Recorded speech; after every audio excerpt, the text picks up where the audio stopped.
Everybody, and welcome. This is episode 24 of the weekly update video thing. This one is for the 30th of March 2016. It's not really so weekly at this point now, is it? It's been quite a while since I've done one of these. But a fair bit's happened. You've probably noticed that I haven't really been getting a whole lot out frequently. So I'll explain that first, and then a little more stuff for the channel, and then kind of an update on that project I've been talking about. So yeah, it's just been that I've been swamped with that project, trying to get it done, and other school stuff, tests, and helping professors out and doing things like that. So that's the main reason that I haven't been able to get stuff up on a regular basis. But I mean, there's 1 month, but at the end of April, the project, in the bulk of the project, is due. I need to have everything done. That's when the presentations and things on that are. I'll still need to write up a technical paper on it afterwards, but that shouldn't be too bad. So by then, definitely I should have stuff going up regularly again. Strangely, I really wasn't expecting this, but over the winter, well, I guess it was more of early February when I first really slowed down with uploading videos and things. My view count and subscribers and things just kind of, well, I mean, I say skyrocketed. It's not that many more in actuality relative to a lot of channels, but you know, I was getting a couple days I made a few hundred views, a few subscribers, and some days I was just thinking, what's with this? I haven't been putting anything up. But then of course that gone on for a little while, and now it's back down to just above what it was, just a little bit above what it was before, and very little activity on new videos that I put out. So that's unfortunate, but you know, what are you gonna do? I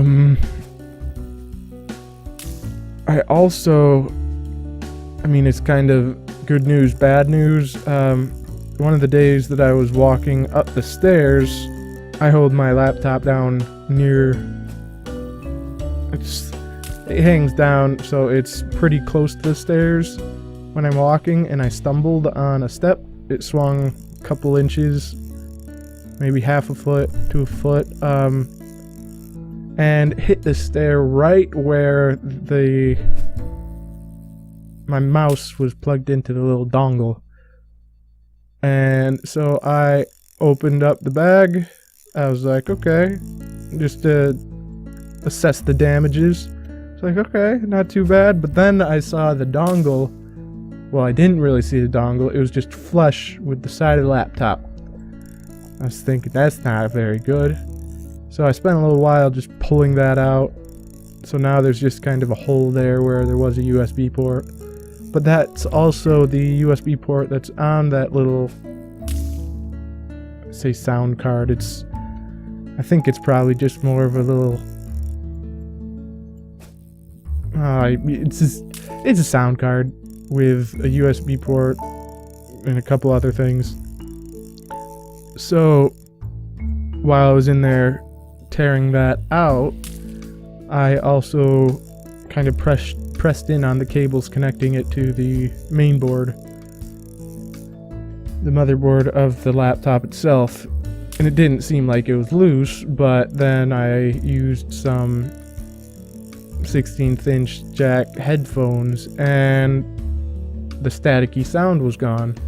So I don't have time to set it up today, but in the future I will probably be able to use balanced audio again, which could be nice if there's not that static from before that I was facing before. It should make this a lot cleaner, and that would be amazing. So fingers crossed for that. Another thing I might end up, well, I mean, you probably won't see me commenting around too much because I actually made, it's not, you know, you go up to the top, you say new account, or new, it's the same email, it's just a different like display name. So I'm going to be using that for video viewing and stuff because pretty recently I made a little joke comment on someone's video, and then they made a video just kind of, you know, about all sorts of bad comments and stuff, and my comment was on it. It was pretty hilarious because, well, I mean, at first I kind of gave him the benefit of the doubt and thought, you know, it's, can't remember, it was probably easily mistaken for a serious comment. So I was like, yeah, it was a joke, but don't worry about it, no problem. But then I went back and watched the video. So he basically says, in essence, you know, this, don't get all mad at me for what I say in this video, it's just opinion. That's like me getting all mad at you for liking cold pizza. I mean, who likes cold pizza? And so I commented, that cold pizza joke almost got you a dislike. So I don't see how that could be taken seriously. And I did end it with calling him a cretin or cretin. I think the actual pronunciation is cretin, but that's weird. And then he responded saying, the funny thing is, I actually like cold pizza. And then in all caps I responded, liar! Which I thought was just another tip-off. But who knows? Like I said, at first I thought it was just kind of Poe's Law, but I thought that was pretty clear. Oh well. Yeah. So there's that. That's basically all the update for this channel, I guess. For the project thing, the week before last was spring break, and I spent that week doing all the FPGA code, basically all of it. There's still, I think, like one module probably that I need to modify to get to do everything that I need, but the FPGA I have has 22,320 logic elements. For this little firefighting competition that I did last year, I used an FPGA just to, because I wanted to use an FPGA. I ended up using like 200 or 300 of those. So this, I was like, okay, there's not a chance that I'm going to come anywhere close. So most of the way through writing all my code, I check, let's just see, for the laughs, let's see how many elements I'm using right now. There's like 120,000 elements that I was using. So I had to modify that to bring that down, because that was a few too many. See, the problem was I needed to use a pipeline divider, and I was dividing an 8-bit number. No, I was dividing a 20-bit number by a 12-bit number, I think. 250, well, so that it would have return an 8-bit value. So it essentially just takes the value, takes the numerator, subtracts the denominator, and then adds one to another register, carries over the remainder from that subtraction, puts it into another. I pipelined it. That's part of the reason that it took so long. But, well, it takes so many elements, but it's a lot faster.